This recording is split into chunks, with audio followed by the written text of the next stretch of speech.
From Lagos, the nation's commercial capital, this is the News at 10. Live from Channels Television.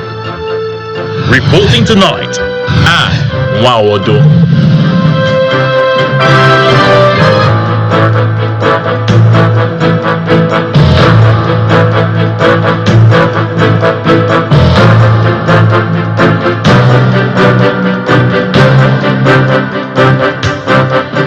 And welcome. Tonight, former Vice President of Ghana, Mahmoud Bawumia, calls for politics of inclusivity as a way of threatening democracy in Nigeria. Senior lawyer Afe Babalola drops defamation cases against Dele Farotimi following the intervention of prominent traditional rulers from the southwest.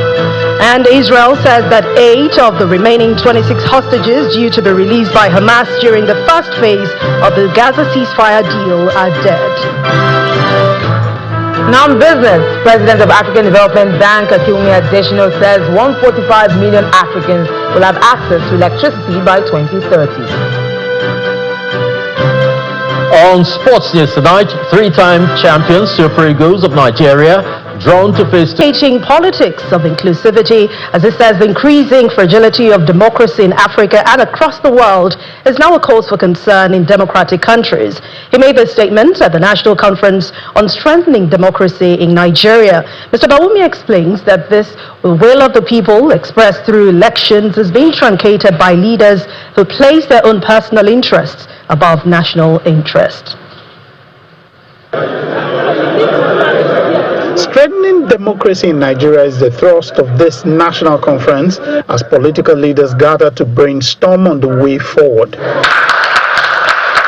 Eminent scholars, policymakers, civil society leaders, and other stakeholders engage in the dialogue to chart actionable pathways for rebuilding trust in democratic governance.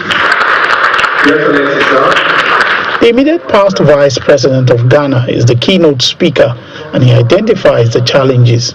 One of the biggest threats to democracy today is what I call the next meal principle. Before I make my point, I need to re-echo the words of one of Africa's greatest sons, the distinguished Nelson Mandela, who said that as long as poverty, injustice, and growth inequality exists in our world, none of us can truly rest. End quote. Beyond the threats, the keynote speaker, who lost the last presidential election in Ghana, calls for caution from the political class. For our democracy to succeed and remain useful for the citizenry, ladies and gentlemen, we require a new set of leaders. Leaders who place national interest over and above individual parochial interests. Leaders who have no political integrity should not be in politics. Vice President Kashim Shettima is represented by his political advisor, and he promises that Nigerians will soon reap the dividends of democracy from the present administration. I would like to assure Nigerians that our administration is acutely aware of many concerns about our direction and goals, particularly given the difficulties which some of our policies inevitably generate. We are involved in correcting many defects in our economy and approaches to securing the citizen. A former governor of Anambra State and presidential candidate of Labour Party in the 2024 general election shares his thoughts on strengthening democracy. Talking about power grab, I'm not interested in any coalition that is for purpose of taking power. It is about discussing Nigeria. How do we care about securing Nigeria? How do we care about the common person in Nigeria? How do we care about our children being in school? That is the most important thing for now. For the next 2 days, these stakeholders are expected to develop actionable points to engender civic mobilization that will ensure transparent electoral process, which has been identified as a major challenge to the nation's democracy. Meanwhile, the President of the Senate, Godswill Akpabio, has condemned the practice of top bureaucrats in the National Assembly overstaying their tenure after the expiration of their years in service. Calling on the National Assembly Service Commission to enforce service expiration rules, Senator Akpabio made this remark during a meeting with the outgoing chairman and members of the commission in his office in Abuja. Our National Assembly correspondent, Gloria Umezoke, reports. The President of the Senate began his day with a meeting with the Swiss European Free Trade Association delegation led by Mr. Thomas Aishi in his office. This meeting sets the stage for deepened bilateral engagement, which has already resulted in over $280 million worth of foreign direct investment. The potential of this country is huge, just looking at its population size. I am convinced that parliamentary diplomacy can help to strengthen ties and relaunch processes for our governments. While EFTA, the European Free Trade Association, does not yet have a formal trade negotiation process with Nigeria in place, we are here to lay the groundwork for future possibilities. The historic agreement in 2017, when Switzerland returned about $321 million to Nigeria. You did that. A gesture that not only strengthened the bonds of trust between our countries, but also set a global example of accountability and mutual respect. Separately, the Senate President met with the National Assembly Service Commission, led by its outgoing chairman, Mr. Ahmed Amshi. Issues of service extension by top bureaucrats in the National Assembly is immediately whipped up. We have noticed serious reluctance on the part of clerks of National Assembly to vacate office when the constitutional tenure has reached. I believe that unnecessary politicization due to the action and inaction of the National Assembly Service Commission. Because if you were firm and applied the provisions of the act to the letter, nobody would dare.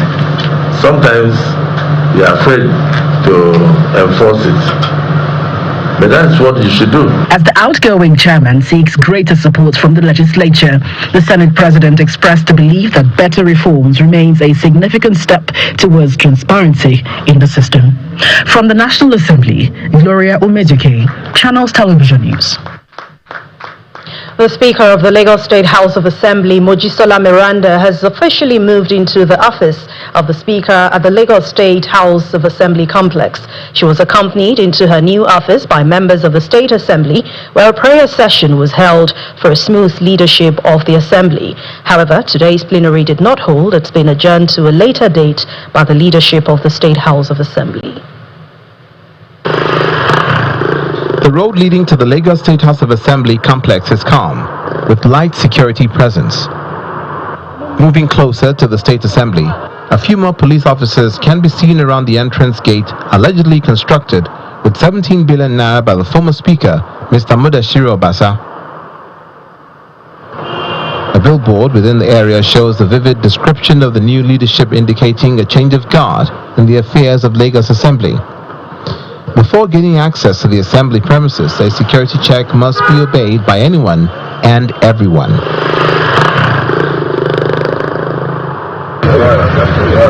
The new Speaker, Mojisola Miranda, arrives at the Assembly and appears to be well received by her colleagues.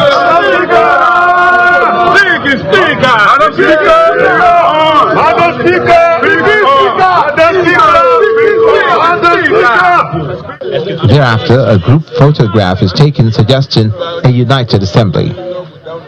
She moves straight to the Speaker's office, where a prayer session is held on her behalf for a smooth run of things.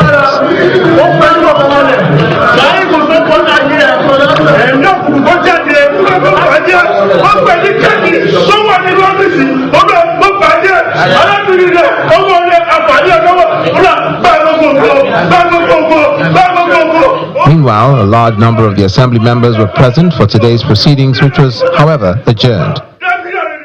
In the days ahead, And as part of her responsibility, the Speaker, Mojisola Miranda, will appoint chairmen to head standing committees that will oversee activities of MDAs in the state. The founder and chancellor of Afe Babalola University Ado-Ekiti, Abuad, senior advocate of Nigeria, Are Afe Babalola, has agreed to withdraw all the criminal cases he filed against Lagos-based legal practitioner and author Dele Farotimi. The decision follows an appeal by the Ooni of Ife, Obadeye Ogunwusi, and other monarchs who met with the senior lawyer in the early hours of today at Afe Babalola University in Ado-Ekiti.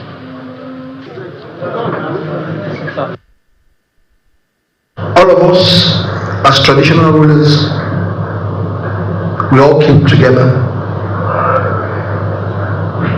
to discuss with you on these topical issues that is so germane to all of us. And lo and behold, the gentleman we're talking about here is your son. Is a Yoruba man too, Dele Farotimi. But we're looking beyond this case. Baba Afe Babalola, nobody can tarnish your name. You have passed a clear message to all and sundry. Young, old, they've learned from you. That what is in a name, in that name, is way beyond gold and silver. Protect it. You have protected it. You have told us, we have seen, we have heard you loud and clear. Combining forces with the traditional institution in which we uphold so dearly, that is what we're using to take this from you. We have heard you loud and clear. Enough. Enough and enough. Your name is intact. We have heard you. You don't joke with it. We have heard you. Nobody can spoil your name.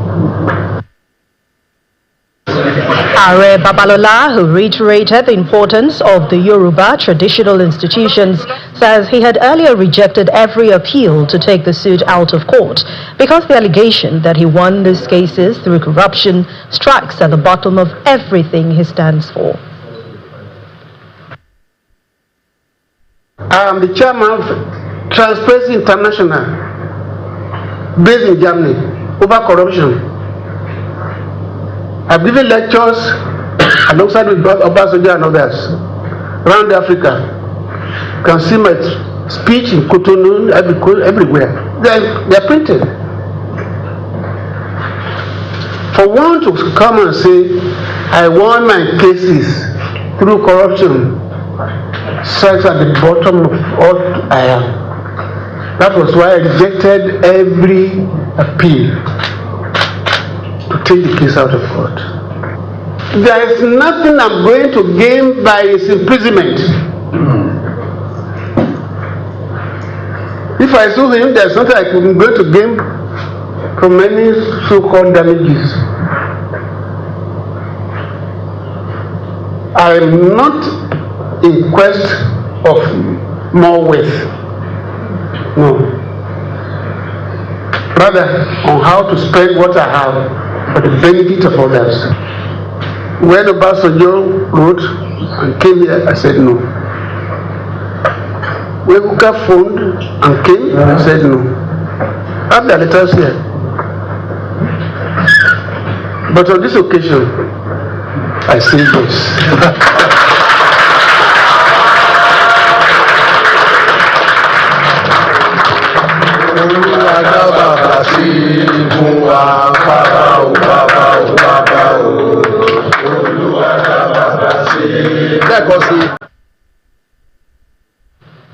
In part two, after the break, family of 35-year-old Olatsoji Jimo, allegedly killed in a police facility in Kwara State, appeals to the Inspector General of Police.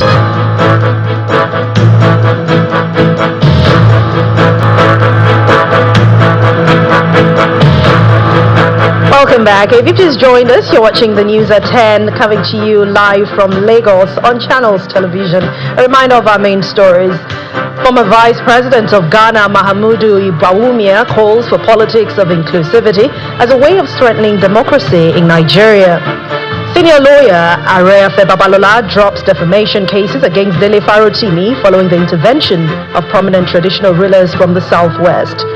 31-year-old Timileyin Ajayi pleads not guilty to the murder of 24-year-old Youth Corps member Salome Adaidu as court fixes trial for March. And Israel says that 8 of the remaining 26... The suspected killer of Salome Adaidu, Timileyin Ajayi, has been arraigned before Justice Simon Aboki at the High Court of Justice, Lafia, the Nasarawa state capital. He was charged with 1 count of culpable homicide punishable by death, and that's contrary to Section 221 of the Penal Code of Northern Nigeria. The suspect pleaded not guilty to the allegation. The 32-year-old was apprehended for the murder of his alleged girlfriend, Salome Adaidu, a 24-year-old member of the National Youth Corps Service, who served at Nikon Insurance at the nation's capital, Abuja, before her death. Timileyin was nabbed on Sunday, January the 12th, 2025, while trying to dispose of the remains of Salome after allegedly killing her and dismembering her body.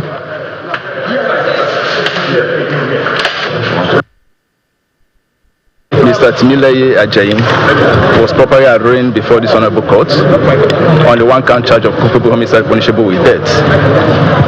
His plea was taken and he pleaded not guilty to the charge, and the date was set for trial. The case is now adjourned to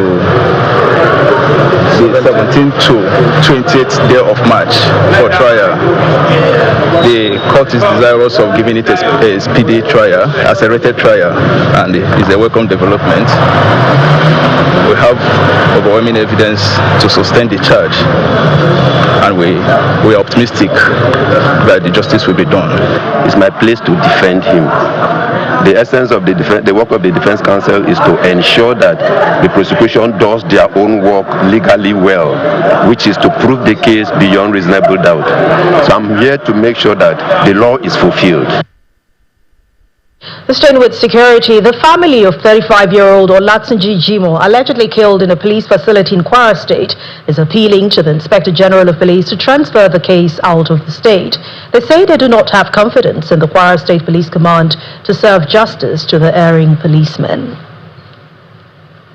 Last month, a 35-year-old man reportedly died in police custody in Kwara State after his arrest over death to a relative of a police officer. He reportedly died. First and foremost is their countries. So it's got to be...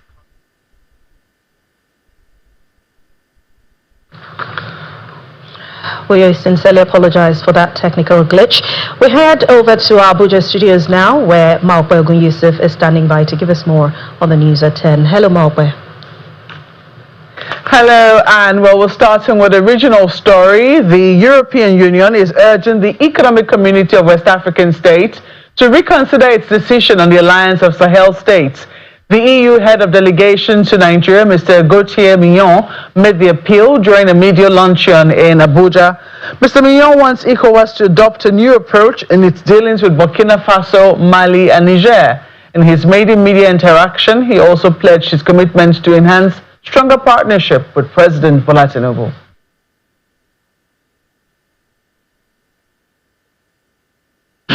Which is a decision that we regret because we support very much West African integration. We are ourselves probably the most advanced model of regional integration in the world, and we think that this is a path to prosperity, to unity, to stability in all regions of the world, and especially in West Africa. So splitting does not seem to us a good idea. We've had this experience in the EU of a member state, former member state, which decided to exit the European Union. And how did we manage to have an as much as possible smooth exit? It was through negotiation and dialogue. It was not easy. It took some time. But finally, we reached an agreement with the United Kingdom, an agreement on the modalities of the exit, and an agreement on our new relationship with them. And now we have constant dialogues on also adjusting this new agreement and trying to see how to make our new relationship more efficient. So, even if you leave regional integration organizations, geography is still there. You remain neighbor, and you have to find new ways of coexisting and cooperating. So we hope very much that ECOWAS and the three countries will be able to do that also. In other news, the Minister of Solid Minerals Development, Mr. Dele Alake, is assuring residents and victims of the explosion at Sabon Pegi community in Mashegun local government area of Niger State that the culprit will face the full wrath of the law.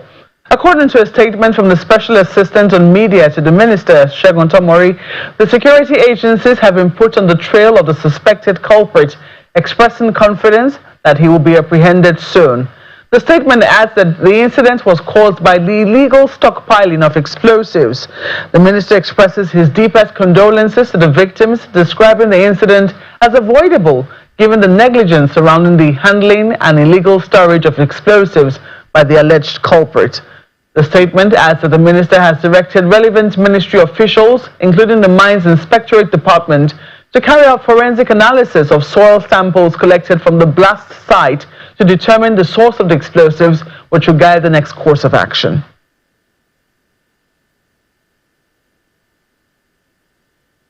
Meanwhile, a week after a devastating tank explosion claimed almost 100 lives in Diko community still in Niger State, residents are still reeling from the aftermath of the incident.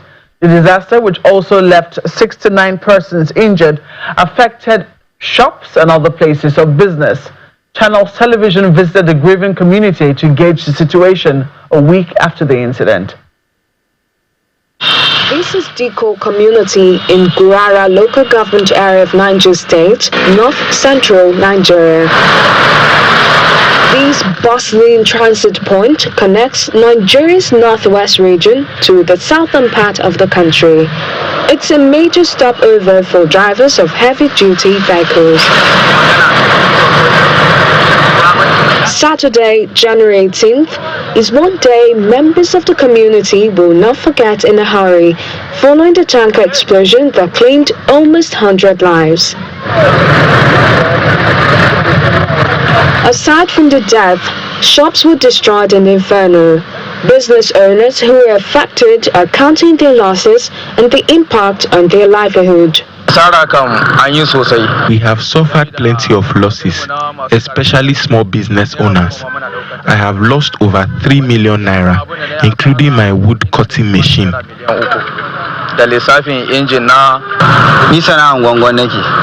I am a scrap dealer.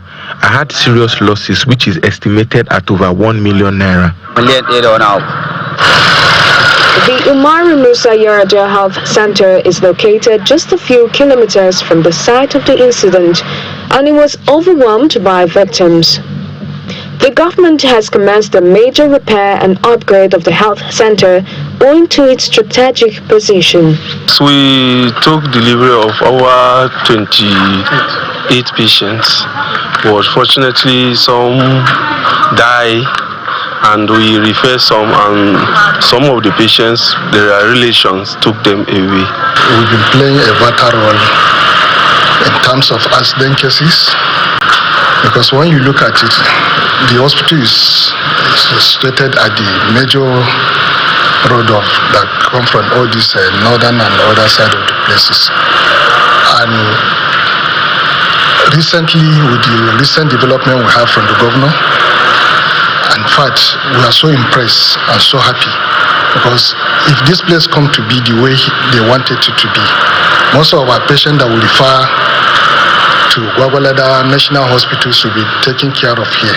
This project is expected to be completed in the next 3 months, hopefully, because we've incurred a lot of materials, both plants and machineries, and our workers are working day and night shifts just to see without weekends, even on Sundays. Residents believe lessons have been learned from the incident and want the government to provide support while ensuring that measures are put in place to prevent similar disasters in the future. And that's all from our Abuja studios. It's back now to you, Anne, for the rest of the news at 10. Thank you, Maokwe. Let's now go back to a story we brought to you earlier from Kwara State, where the family of a 35-year-old Olatunji Jimo, allegedly killed in a police facility in Kwara, is now appealing to the Inspector General of Police to transfer the case out of the state. They say they do not have confidence in the Kwara State Police Command to serve justice to the erring policemen. Last month, a 35-year-old man reportedly died in police custody in Kwara State after his arrest over death to a relative of a police officer. He reportedly died in the facility, which prompted the Inspector General of Police, Mr. Kayode Igbitokun, to pay a commiseration visit to the family house.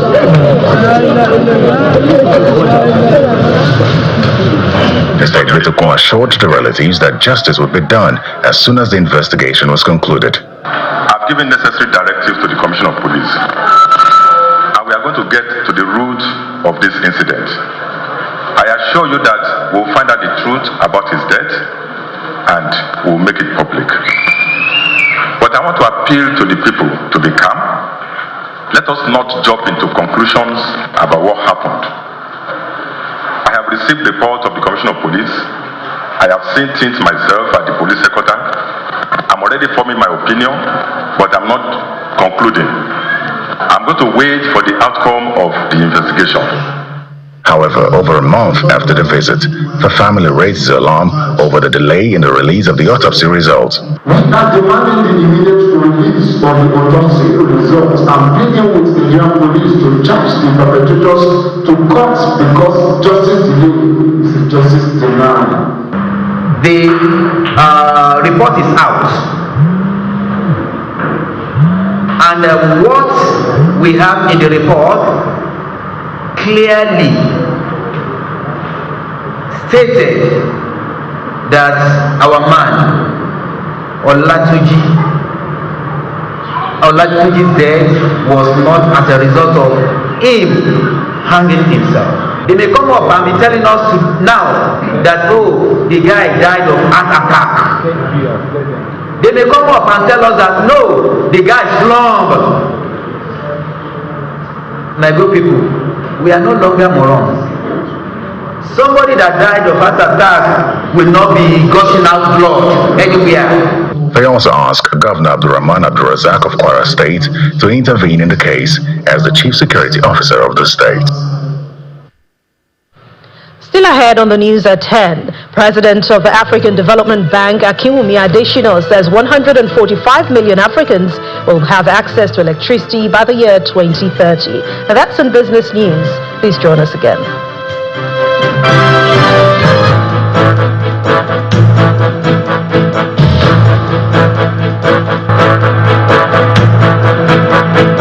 Welcome back. A total of 137 trillion naira worth of exports was facilitated by the Nigeria Customs Service in the year 2024.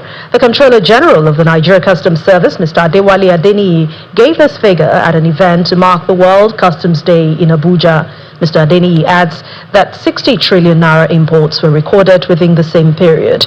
He also says a total of 1.7 trillion naira was given to grant concessions in the same period.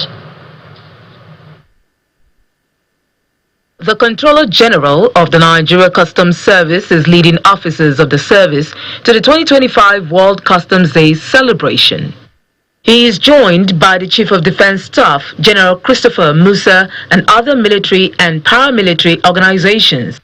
The day is set aside to applaud the achievements of the Customs Service in revenue generation and anti-smuggling campaigns, as well as map out strategies for the year. In pursuit of operational efficiency, we've made significant strides in modernizing our processes and procedures. Our commitment to efficiency is evidenced by several key achievements over the years, and notable amongst this is the successful implementation of the advanced rule system, providing binding decisions on classification and valuation before shipment arrival. The customs boss then gives the highlights of the service's revenue performance for the year 2024. This includes import and export trade as well as revenue generation and grant concession. Our enforcement efforts safeguard against the illicit trafficking of cultural objects and artifacts, particularly given the increasing global concern about trafficking from conflict zones.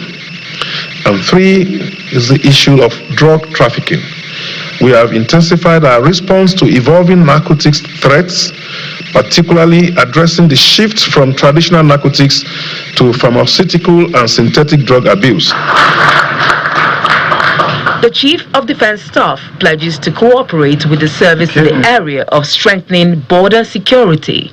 Together, let us strive to uphold the core values of the Nigerian Customs Service and achieve new heights of success in delivering on our promise to ensure efficiency, security, and prosperity for all.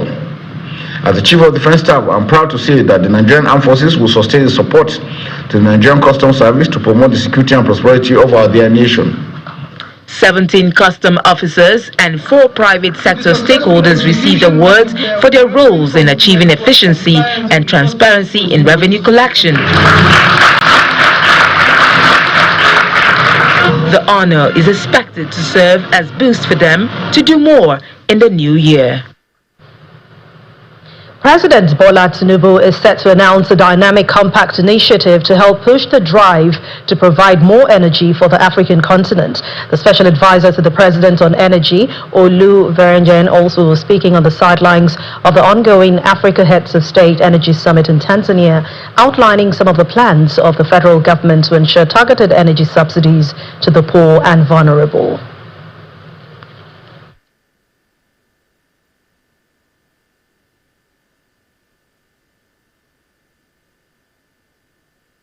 Subsidies to the poor and vulnerable, because the way we have them now, almost everybody, the more energy you consume, the more subsidies you get. That isn't the intention. Our intention is to make sure that the poor and vulnerable who have limited capacity.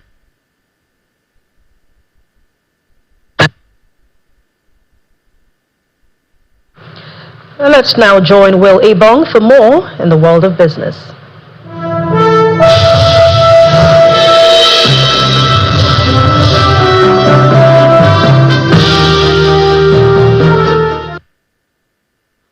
Thank you, Anne. Now, the president of the African Development Bank, Dr. Akiwumi Adesina, says 145 million Africans will have access to electricity by 2030. Dr. Adesina made this known at the ongoing Mission 300 Africa Energy Summit in Dar es Salaam in Tanzania. The AFDB president stresses the importance of collaboration between African leaders and development organizations to make this a reality. First and foremost is their countries. So it's got to be country-led actions that actually shows that they are going to deliver electricity to their people. And secondly is that being their country, they have to increase the budget from their own fiscal budget to support infrastructure, power generation, power transmission, power distribution. They are the ones that are going to make sure that they fill the last mile connectivity there to make sure that people actually have access to electricity. We have to make sure that we have good independent utilities, procurement systems that are transparent, that are competitive. We've got to make sure that we're looking at least cost basis of generating and transmitting energy. We've got to make sure, as I mentioned, the whole issue of regional distribution. It's not just each country, it's regional transmission lines to make sure the regional power pools are working. So those are the kind of things that they have to do. And two things we are expecting from this particular summit is that the energy compact for each of the countries will be signed. We have 13 countries that are going to be part of that, and that will allow us to do 145 million people with access to electricity by 2030. Now, the National Bureau of Statistics, NBS, has stated that rebasing Nigeria's GDP and Consumer Price Index, CPI, will offer a more accurate view of the country's economy.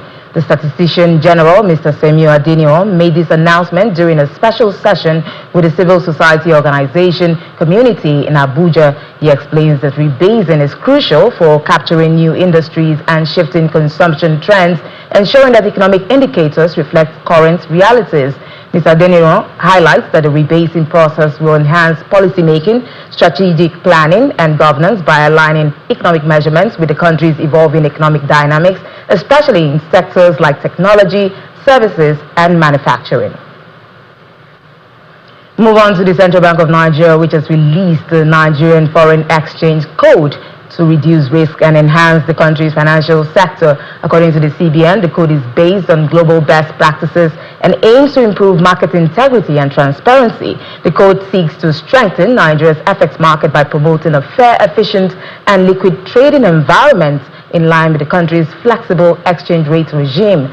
It encourages market participants to transact confidently and competitively. The FX code, which applies to licensed dealers and other market participants, also aims to prevent illegal financial transfers and promote anti-money laundering practices.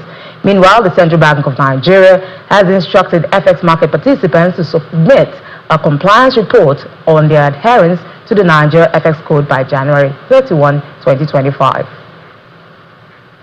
Now let's check in on the domestic stock market, which kicked off the first trading day of the week and last trading day of the week for January with bullish sentiments. Laddie Williams has the details.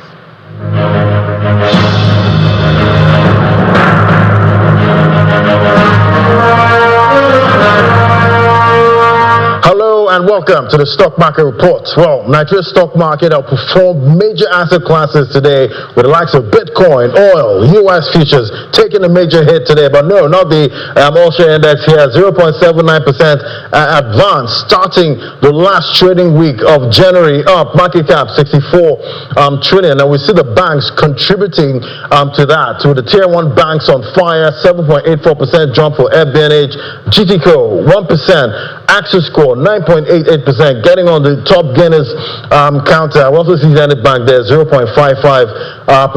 Zenith Bank, they were in the news today revealing that it raised about 350 billion from its combined rights issue and public offer, exceeding the 290 billion that it had sought to raise. Adding to the fire today, market mover MTN Nigeria. They've been in the getting shot for a couple of weeks now. 250 naira to close, adding about 0.5%. So it's a broadly positive market breadth today with 65 stocks advancing, giving the bulls a strong start.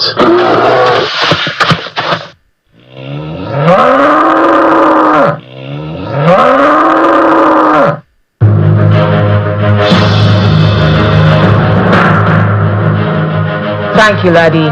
Meanwhile, in the U.S., the stock price of NVIDIA and other U.S. technology firms plunged on Monday over the emergence of China's low-cost artificial intelligence company, DeepSeek. Let's see the numbers and those of other major equities.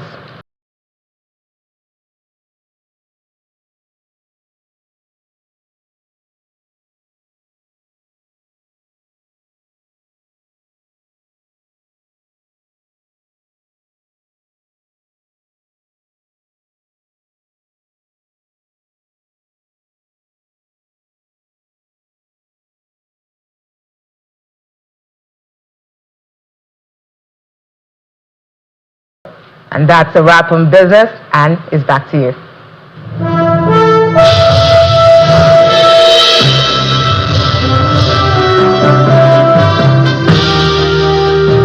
Thank you, Will.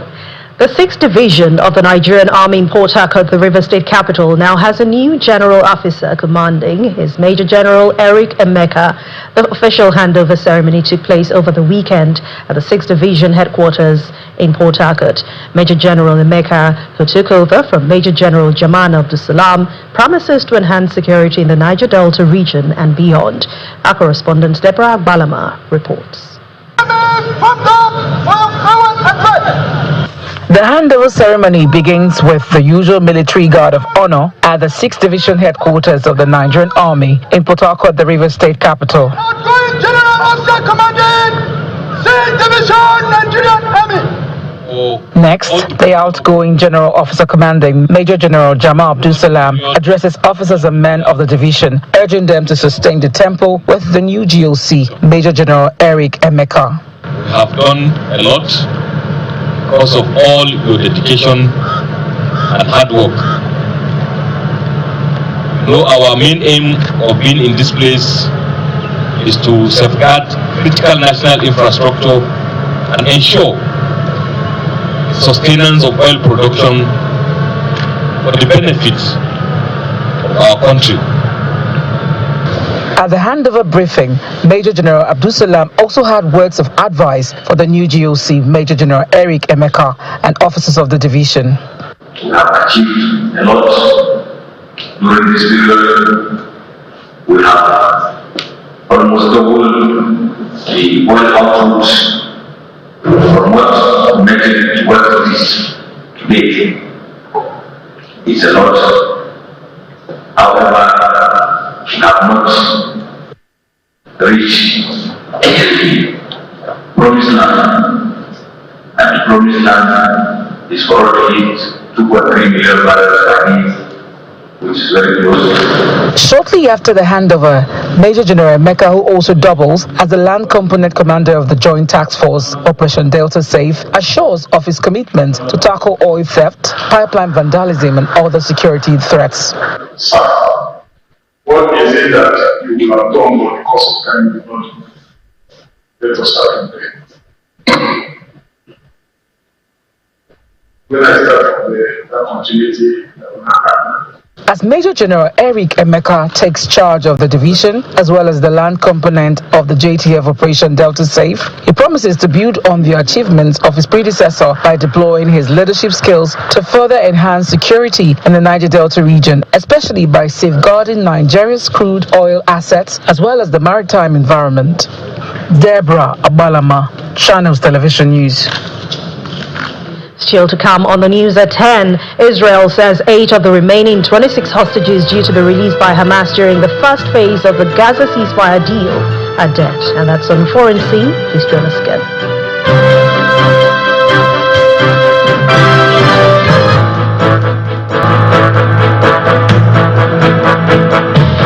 Welcome back. Israel says that 8 of the 33 hostages due to be released by Hamas during the first phase of the ceasefire deal in Gaza are dead. Here's Simon Puse with more international news and around the world in 5. Good evening and welcome to the Channel's studios here in London with your international news around the world in 5. Only 25 out of 33 of the hostages expected to be released by Hamas in Gaza are alive, according to authorities, meaning that 8 of the hostages have died. The Israeli government say the families of those who have been killed have been informed. It comes as hundreds of thousands of Palestinians returned to northern Gaza after Israel opened checkpoints. Analysis of satellite images suggests northern Gaza is the most damaged part of the strip, with 74% of buildings damaged or destroyed in Gaza City. I can confirm that Israel has received from the Hamas terrorist organization, a list that includes the status of all of the 33 hostages due to be released in this first stage. The list from Hamas matches Israel's intelligence. So I can share with you that 25 of our hostages are alive and 8 have been killed by Hamas. Ceremonies are taking place across the world to mark 80 years since the liberation of the Auschwitz-Birkenau death camp.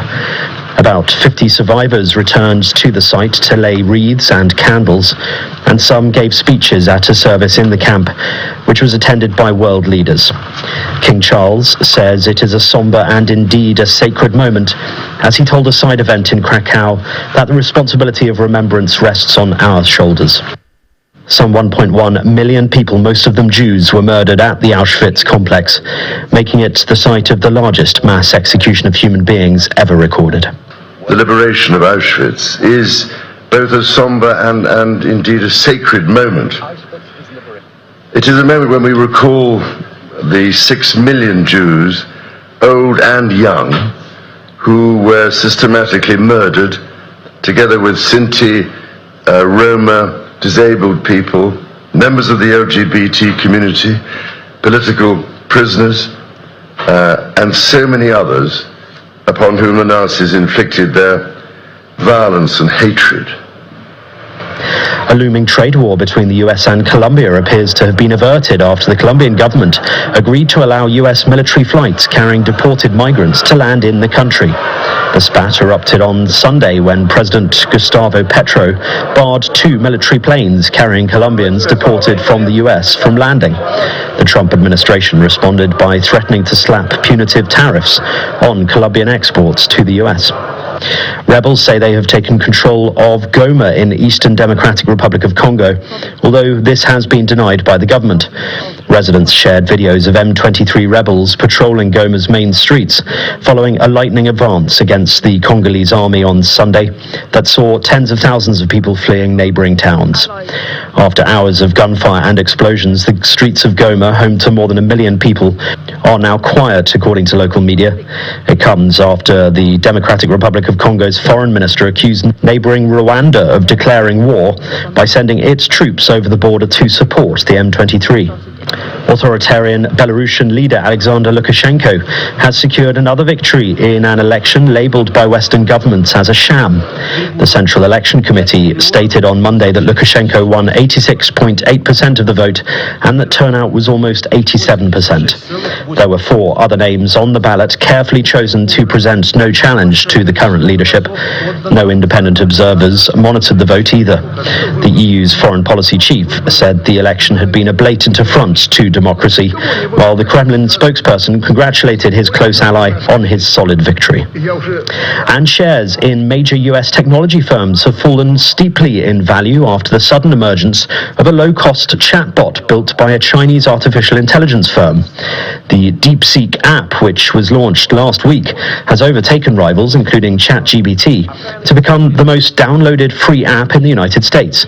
Shares in chip giant Nvidia fell 10%, while Microsoft and Meta were also lower in early trading in the US on Monday. The chatbot was reportedly developed for a fraction of the cost of its rivals, raising questions about the future of America's AI dominance and the scale of investments US firms are planning. And that's your international news around the world in 5. Now back to the channel's studios in Lagos.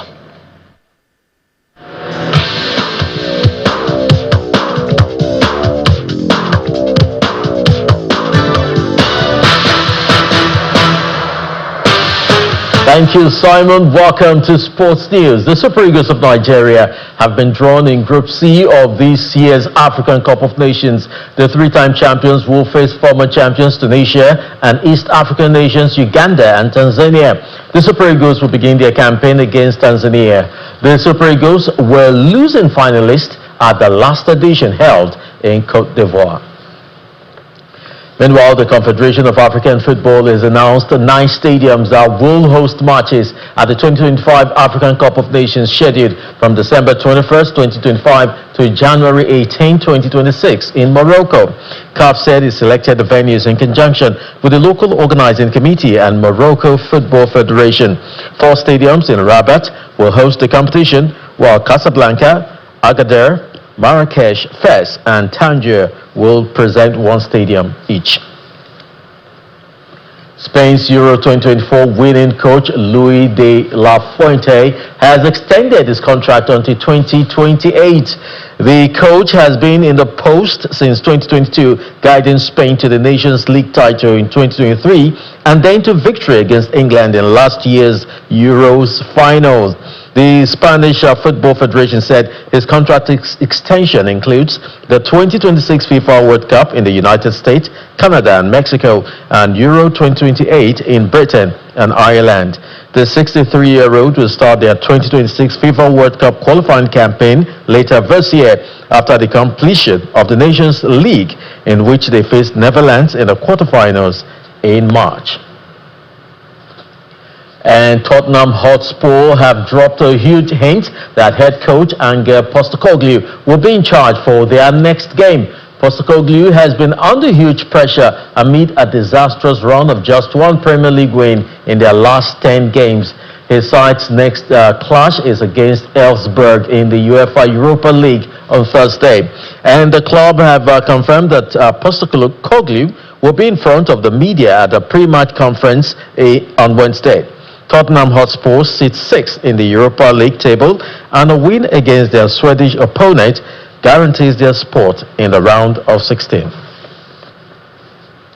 And two-time champion Yannick Sinner showed off his Australian Open trophy at the Melbourne Brighton Beach after he retained the title with an emphatic win over Alexander Zverev. Sinner became the first Italian to win 3 Grand Slam crowns, moving past Nicola Pietrangeli, who won back-to-back men's title at Roland Garros from 1959 to 1960. The 23-year-old world number 1 said his body needs time to rest, as he will not defend his ATP 500 Rotterdam title next month. That sport is back to you, Anne.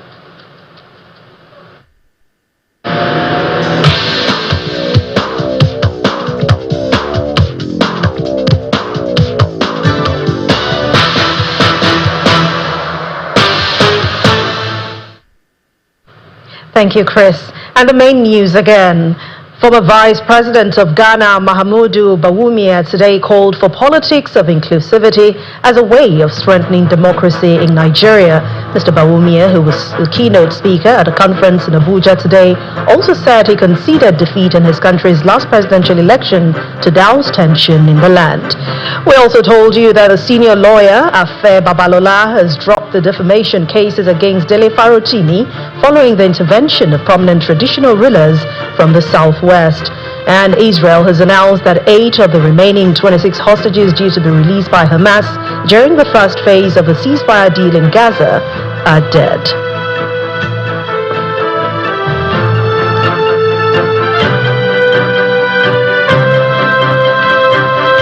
That's the news.